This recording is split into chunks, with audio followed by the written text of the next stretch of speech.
자, 다음은 양력의 발생 원리입니다.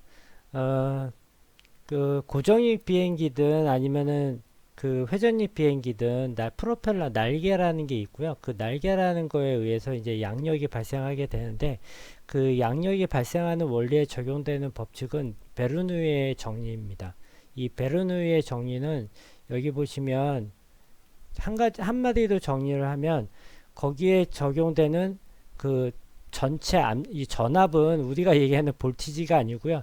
토탈 프레셔, 전체 압은 일정하다는 겁니다. 근데 그러면 이 압력에는 어떤 종류가 있냐면 정압, 그러니까 스테이틱, 고정되어 있는 압력이랑 동압, 동이라는 건 다이나믹, 그러니까 변화하는 압력이라는 뜻입니다. 그래서 고정되어 있는 압력 값하고 변화되는 값은 항상 일정하다는 뜻이죠. 그래서 동압이 올라가면 정압이 그러니까 일정한 상태면 동압도 이 두 개의 전체적인 값은 그 항상 일정하다는 걸 의미하게 되는 거고요.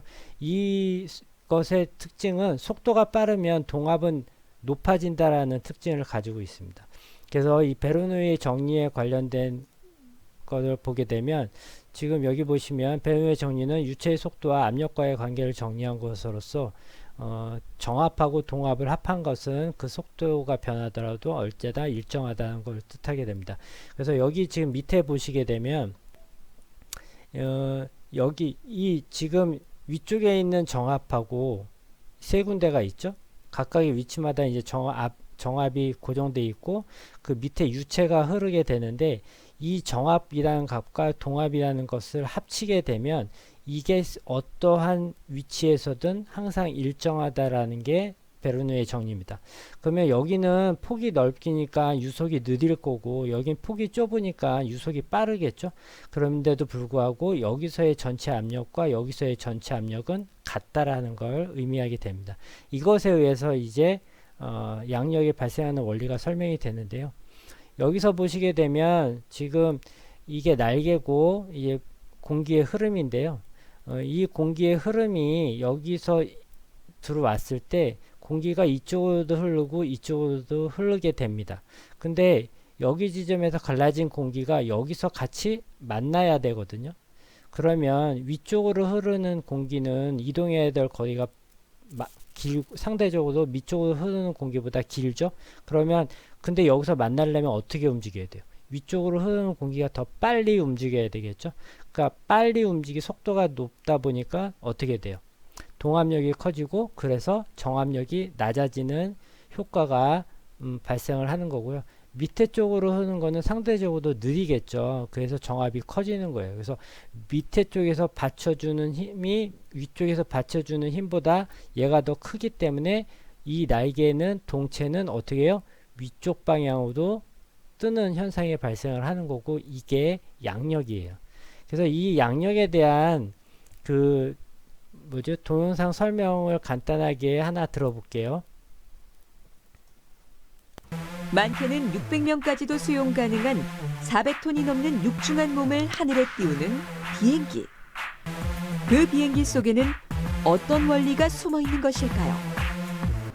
비행기 날개 단면은 아래가 평평하고 볼록합니다. 바로 이 유선형 날개 모양에 비행기가 하늘을 나는 비밀이 숨겨져 있습니다. 날개 위쪽이 유선형으로 볼록해서 공기의 흐름이 빨라지면 기압이 낮아집니다. 상대적으로 날개 아래쪽으로 흐르는 공기는 속도가 느려지고 기압이 높아져 그에 대한 반작용으로 날개를 위로 미는 힘이 생기는 것이죠. 이것이 바로 양력입니다. 과거 1차 대전 시기에는 엔진의 힘이 상당히 약했기 때문에 이제 날개가 그 양력을 받는 힘이 약했습니다. 그래서 복엽기나 삼엽기 형태의 이런 그 날개가 두 개, 세 개씩 이렇게 겹쳐진 형태가 많았는데 현대에 와서는 날개가 주날개, 수평꼬리 날개, 수직꼬리 날개 이렇게 세 가지 날개가 세 개 정도로 구성되어 있습니다. 예.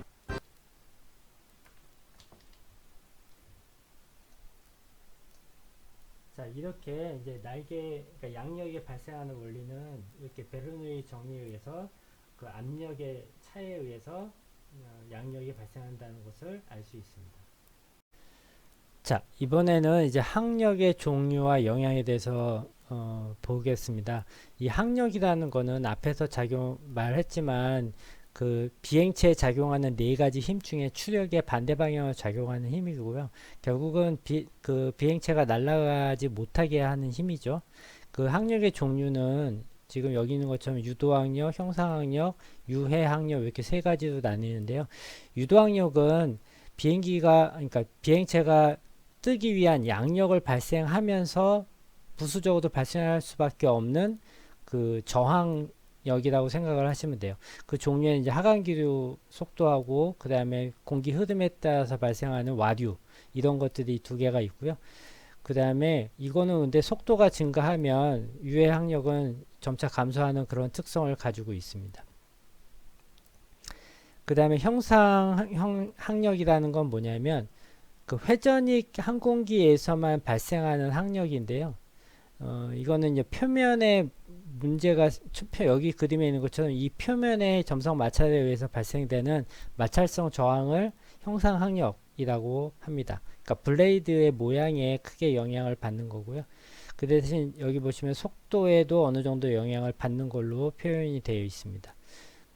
그 다음에 유해항력은 뭐냐면 그러니까 비행체의 모양에 의해서 영향을 받는 거. 그러니까 무슨 얘기냐면 이렇게 항공기가 매끈하게 생겼으면 아무 문제가 없겠죠. 근데 항공기에다가 여기다가 뭔가 묵직한 걸 이렇게 달아서 비행기를 만들게 되면 이런 거에 의해서 이제 공기 저항을 받게 되죠. 그래서 그런 것들이 바로 유해 항력이고요. 얘 같은 경우는 속도에 굉장히 많은 영향을 받습니다. 그래서 지금 여기 보시면 유해 항력, 그러면 형상 항력, 유도 항력 세 개를 그래프를 표현을 해 놓은 건데 이 X축이 뭐냐면 속도예요. 그 속도에 가장 큰 영향을 받는 건 뭐죠? 유해 항력이에요. 그러니까 외형상에 따른 그 공기 저항에 따른 항력. 그걸 말한 거고 유도항력은 속도가 빠르면 어떻게 점점 줄어들죠. 형상항력은 속도에 어느 정도 영향을 받는 그런 형태로 여러분들이 그 판단할 수 있습니다. 자, 지금부터는 이제 날개 에어포일이라고 하는데요. 그 이론에 대해서 설명을 간단히 하겠습니다. 자, 날개는 이제 에어포일이라고 부르고요. 여기 지금 그림에 나와 있는 이런 형태를 가진 거에 대해서 몇 가지 이제 용어는 알아두셔야 되는데, 일단은 첫 번째는 익현선이라는 게 있고요. 익현선은 이제 전연 여기 공기가 들어오는 부분, 그다음에 나가는 부분, 이 두 개의 요게 단을 서로 이은 선이 익현선이고요. 코드라인이라고 합니다. 그런 다음에 상부 캠버랑 하부 캠버의 평균 값을 낸 선이 이제 평균 곡선율이라고 하는데 요 곡선율하고 요 익현선 사이의 최대 거리 값에 나타나는 그 값이 이제 캠버라는 값이고요. 그렇게 정의가 돼 있습니다. 그래서 이제 여기 있는 것처럼 이렇게 모양이 상부 캠버랑 하부 캠버가 서로 다른 모양은 이제 비대칭 포일이라고 얘기를 하고요. 그다음에 두 개가 같은 모양으로 되어 있는 거는 대칭형 포일이라고 얘기를 합니다. 그래서 이런 모양에 따라서 이제 양력이라든가 항력 이런 그다음에 그 날개 풍판 이론 중에 이제 그 실속, 기류 방리 뭐 이런 것들이 용어가 있거든요. 이 날개 모양에 따라서 그 스펙에 따라서 이런 특성이 다 달라지기 때문에 그런 것들을 한번 살펴보려고 합니다. 자, 그 다음에 명칭을 그렇게 알아두시면 되고요. 그 다음에 우리가 이제 받음각이라고 하는 건 뭐냐면 여러분들 이제 프로펠러를 보면 프로펠러가 그 날개를 보게 되면 그 여러분들 나중에 드론 프로펠러를 보게 되면 이렇게 가운데 기둥이 있고 그냥 프로펠러 두 개가 이렇게 붙어 있잖아요. 근데 얘가 옆에서 봤을 때 날개가 이렇게 수평으로 있는 게 아니고요. 약간 이렇게 기울어져 있거든요. 요 기울어져 있는 각도가 이제 받음각이라고 이해를 하시면 돼요. 그래서 여기 보시면 공기 흐름이 들어가는 이 방향에 대해서 이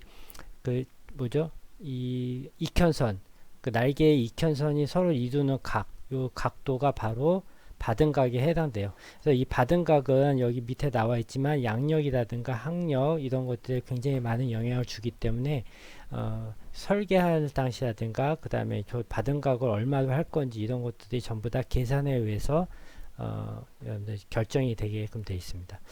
그래서 지금 여기 보면 대칭형 포일 같은 경우는 보통 일반 회전 항공기 프로펠러들 달고 있는 거. 그러니까 쉽게 얘기하면 헬기 같은 거 있죠? 헬기 같은 거는 이런 대칭형을 주로 쓰고요. 최근에는 주로 헬기에도 헬기에도 이제 비대칭 그 에어포일을 사용을 하는데, 이 비대칭 에어포일은 양력 발생 효율이 좋기 때문에 주로 고정익 항공기, 우리가 타고 다니는 비행기 있죠? 그런 거에 주로 많이 사용이 됩니다. 자, 여기서는 이제 날개 모양에 따라서 어떤 특성을 가지고 있는지를 이렇게 보여주는 건데요. 자, 이걸 하기 전에 먼저 여기 기류 방리라는 게 뭔지 일단 먼저 한번 동영상을 하나 볼게요. 자, 이거는 이제 날개 모양, 그 기류 방리가 뭘 뜻하는지를 보여주는 실험 장면인데요. 지금 보시게 되면 날개가 있고 이제 기류가 위쪽 면을 타고 넘어가죠. 근데 이쪽의 부분에 보게 되면 이제 기류가 이제 역류가 발생하기 시작을 하는 시점에 해당되는 바등각이 있고요. 여기서 이제 그 기류 방리가 이제 시작되기 시작을 하는 거죠. 그래서 이제 바등각이 점점 증가하게 되면 이제 이 기류가 이 날개 에어포일을 타고 이렇게 흐르지를 못하고 떨어진 현상이 발생을 하거든요. 이제 이렇게 되면 이제 실속이라는 게 발생이 되고, 그 다음에 그 비행체는 양력을 손실을 해서 추락을 하게 되는 그런 상황이 발생을 하게 됩니다. 그래서 지금 여기 보시면 그 날개 모양이라든가 두께라든가 이런 거에 따라서 여러 가지 연구들을 해놨는데요. 일단 현재 여기 있는 보면은 얇은 풍판보다, 날개보다는 어느 정도 두께가 있는 게 훨씬 더 좋고, 앞에 전연부에 해당되는 반경이 어느 정도 일정 이상은 있어야 좀 더 유리하고, 그 다음에 그 대칭형보다는 비대칭형 형태로 가져가는 게 양력 발생에 유리하고, 이런 특성들을 가지고 있습니다. 그래서 우리가 지금 현재 사용하고 있는 비행기, 항공기의 날개 모양이라든가 그 다음에 두께, 그 다음에 바등각의 각도, 이런 것들은 전부 다 이런 연구들을 통해서 현재 이루어졌다고 여러분들 이해하시면 될 것 같습니다. 자, 다음으로는 날개 이편선 길이에 대한 영향인데요. 여기 이제 이편선은 아까 얘기했지만 여기 전연부랑 여기 후연부에 이 선이 이제 이편선이잖아요.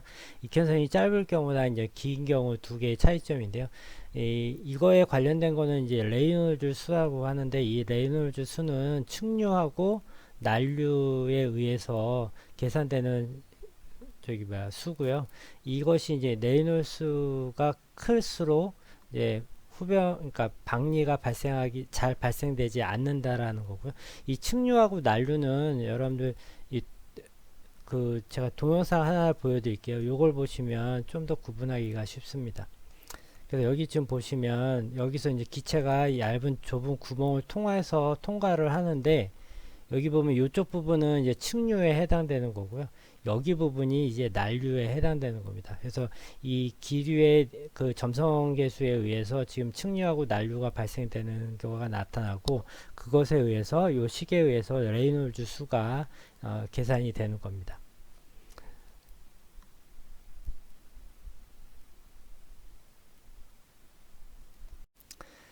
자, 그 다음은 이제 지금 비행체, 회전익이든 고정익이든 거기 달려있는 날개에 대한 각도 얘기인데요. 크게 이제 부침각하고 바등각이라고 구분이 되어 있는데, 이 부침각 같은 경우는 여러분들 고정익 항공기에 날개가 붙어 있죠. 이제 비행기가 있으면 거기에 이제 날개가 이렇게 붙어 있는데, 이 날개가 그냥 수평으로 붙어 있는 게 아니라 요렇게 돼 있잖아요. 요 각도, 이거를 의미한다고 생각을 하시면 돼요. 그래서 여기 지금 보시면 이켄선이 있고, 이동하는 면에 하고 두 개가 이르는 각도, 요게 이제 부침각 또는 취부각, 붙어 있는 각도라고 얘기를 하면 되고요. 이 바등각은 이제 회전 상대풍을 기준으로 했을 때의 그 두 개의 각도예요. 그래서 지금 드론 같은 경우는 이 부침각이나 이 바등각이나 큰 차이가 없어요. 그래서 여러분들이 이 얘기 하실 때는 그냥 바등각이라고 통일적으로 얘기를 하시면 크게 큰 차이는 없습니다. 그래서 지금 보시면 우리가 할 때 있어서는 이 받음각이 좀 더 중요합니다. 그래서 받음각에 대한 정의는 그렇게 알아두시고요.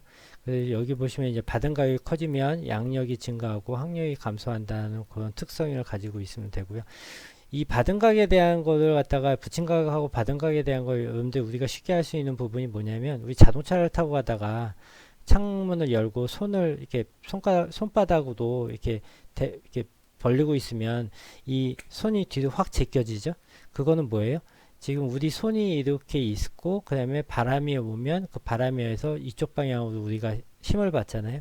그러니까 이런 받음각이 커지면 양력이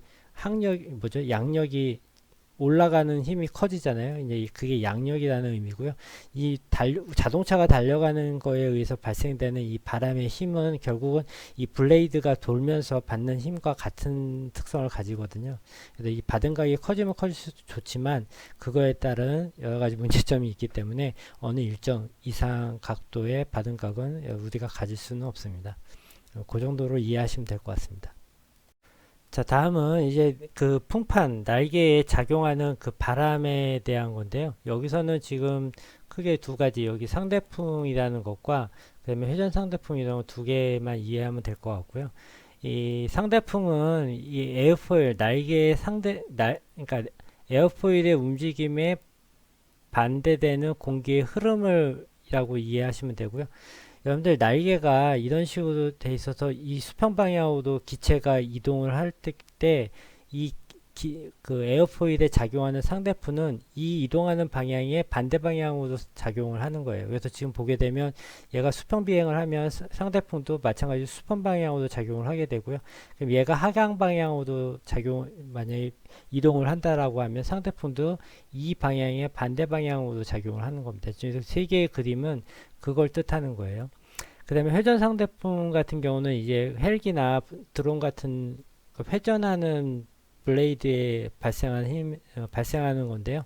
지금 회전 상대풍이니까 지금 프로펠러가 이렇게 있는 받음각 상태에서 회전을 한다고 했을 때 그 회전하는 방향에 그 수직으로 들어오는, 그러니까 회전하는 방향에 대해서, 그러니까 회전은 이쪽 방향으로 하죠. 그에 대해서 수직으로 들어오는 방향, 요것이 이제 회전 상대풍에 해당되는 겁니다.